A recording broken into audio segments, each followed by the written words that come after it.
सभी को नमस्कार। आज हम लोग डीएलएड सेकेंड ईयर का विषय है सामाजिक विज्ञान का शिक्षण शास्त्र। इसके तहत हम लोग आज इतिहास की शिक्षण विधियाँ के बारे में अध्ययन करेंगे कि मतलब इतिहास को पढ़ाने के लिए कौन कौन से शिक्षण विधियों का उपयोग किया जाता है। इनके बारे में हम लोग आज इस कक्षा में जानकारी प्राप्त करेंगे। इससे पहले अगर देखा जाए तो हमें पहले इतिहास क्या होता है इसके बारे में जानना इतिहास से है। इसकी परिभाषा क्या है, इतिहास कहते किसे, ठीक है। तो देखिए इतिहास जहाँ तक कि हम लोग पहले पढ़े हैं कि इतिहास को हम कहते थे कि इति प्लस हास, यानी इति मतलब बीती हुई, हास मतलब कहानी, यानी बीती हुई कहानियों को ही हम इतिहास कहते हैं। लेकिन शाब्दिक रूप में अगर देखा जाए तो इतिहास के अर्थ को अलग अलग प्रकार से देख सकते हैं।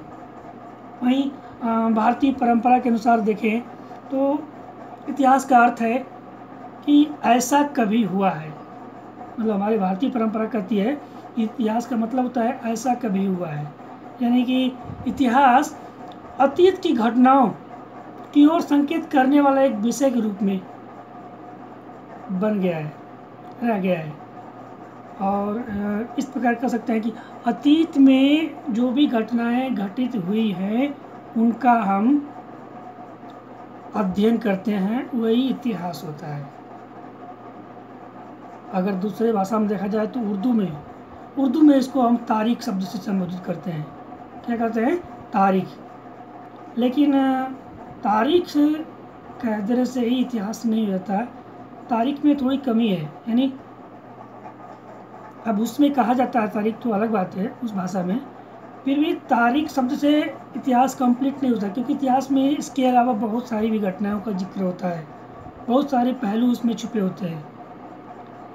इसी संबंध में एक बीडी घाटे नामक इतिहासकार है, उन्होंने अपने शब्दों में इसको बताया है कि इतिहास हमारे संपूर्ण भूतकाल का वैज्ञानिक अध्ययन है, प्रतिवेदन है। बीडी घाटे मोते कहते हैं कि इतिहास हमारे संपूर्ण भूतकाल का वैज्ञानिक अध्ययन या प्रतिवेदन है। इस प्रकार इतिहास को हम कह सकते हैं कि इतिहास अतीत के वैज्ञानिक कैलेंडर है, यानी अतीत का जो हमारा वैज्ञानिक कैलेंडर है वही इतिहास है, जो हमें अतीत के संबंध में, बीती हुई बातों के संबंध में कब, कहाँ, क्यों का उत्तर देने का प्रयास करता है। तो साथियों, ये रहा आपका इतिहास का थोड़ा सा परिचय। अब हम आते हैं मूल टॉपिक, जो कि आज का मूल टॉपिक है हमारा इतिहास की शिक्षण विधियाँ। इतिहास की शिक्षण विधियों को आज इस क्लास में मेन पढ़ने का उद्देश्य हमारा यही है।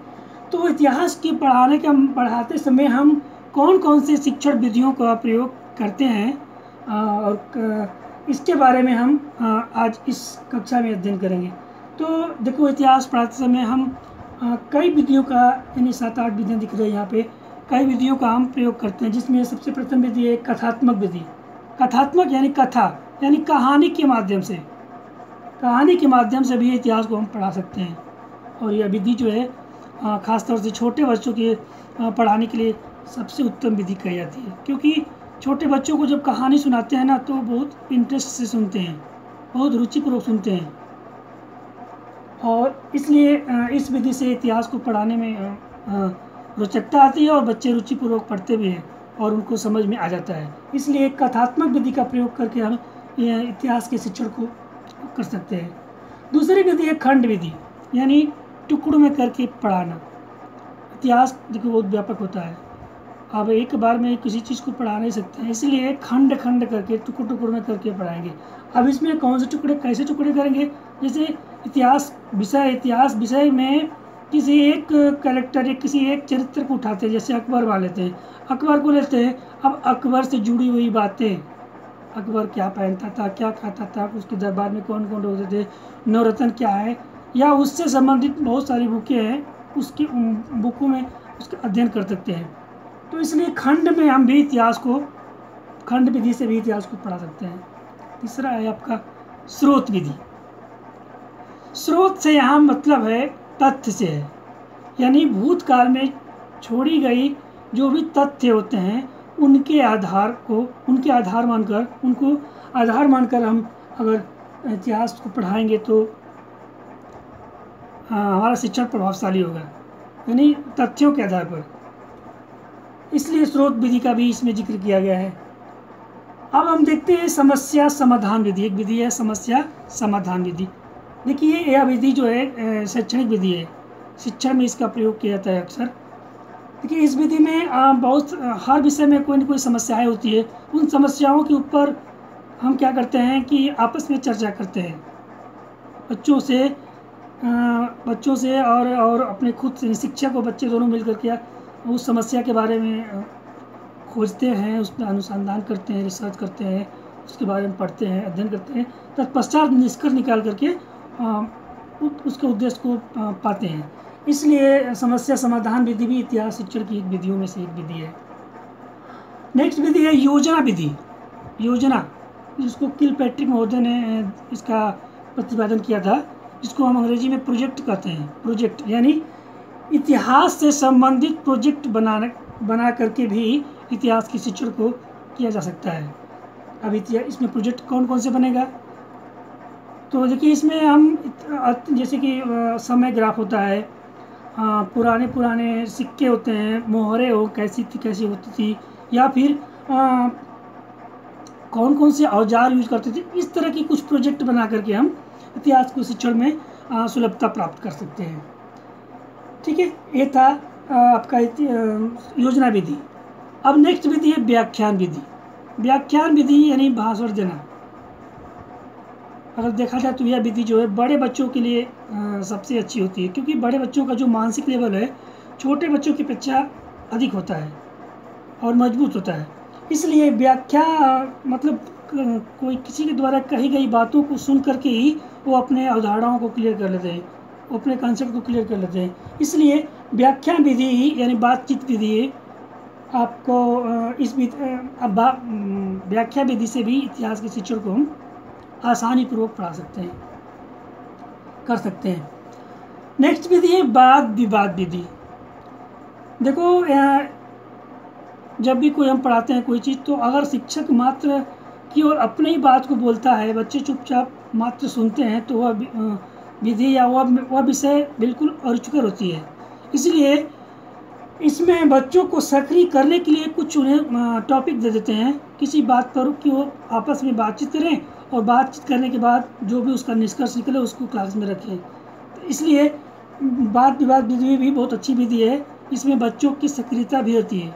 आजकल के नवाचार में बहुत्वे शिक्षण बहुत ही चलन में है, क्योंकि बाल केंद्र शिक्षा जिसको हम बोलते हैं कि यानी बच्चों की केंद्र में रखकर की शिक्षा देना, तो इसलिए यह विधि भी बहुत अच्छी है शिक्षण की, इतिहास के शिक्षण के लिए। नेक्स्ट विधि है प्रयोगशाला विधि। प्रयोगशाला विधि सुनने में तो आ रहा है प्रयोग कर रहे हैं, इतिहास में कौन सा प्रयोग होता है, लेकिन नहीं होता है। इतिहास में भी कुछ प्रयोग किए जाते हैं, इसलिए प्रयोगशाला विधि को इसमें रखा गया है। अब इसमें देखिए प्रयोगशाला विधि के माध्यम से हम कौन कौन से पहले सामान क्या क्या थे, कैसे कैसे थे, किस प्रकार रहते थे, उन सब के बारे में अध्ययन करते थे। इसके लिए कुछ सामग्रियाँ होती हैं, जैसे कि मेज, श्यामपट्ट, शोकेस, सिक्के, मोहरे, बर्तन, वस्त्र, औजार आदि। यानी पुराने ज़माने में किस प्रकार के सिक्के होते थे, किस प्रकार की मोहरें होती थी, वहाँ उस समय के बर्तन कैसे हुआ करते थे, राजाओं महाराजाओं के वस्त्र कैसे हुआ करते थे, उनके औजार कैसे हुआ करते थे, आदि बातों को एक शोकेस में रखेंगे। और मेज श्यामपट्ट पर उन सारी बातों के नाम लिखते हुए संबोधित करेंगे।